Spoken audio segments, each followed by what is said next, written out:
Next person I'd like to invite up is Terry Roeder.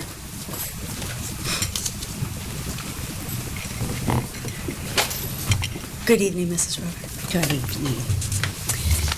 You all have a copy of this email that Kathy Belger sent by mass. I'm not going to read it, but I am going to read the response from the parent she sent it to who had a child in Sharon and Nancy's classroom, where all these incidents had occurred. Dear Kathy, while I appreciate that Ms. Terbiak is clearly your friend, perhaps you should do your homework before you send an email radiating such magnitudinal understatement. The horrific behaviors Mrs. Terbiak displayed with her students, one of them my child, were eyewitnessed by multiple sources. Mrs. Terbiak also has a documented history of student and staff maltreatment. Surely no one would ask any parent in my position to turn a blind eye to these validated circumstances. Yet here you are.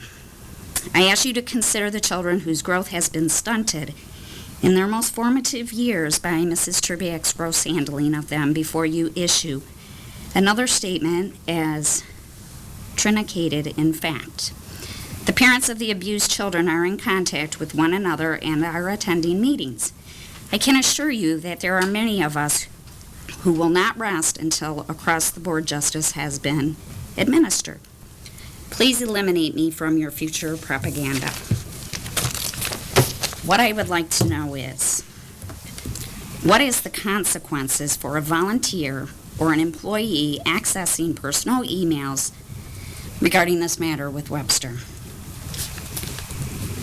Was this volunteer approved by personnel to be a volunteer/helper in the classroom, and was she qualified?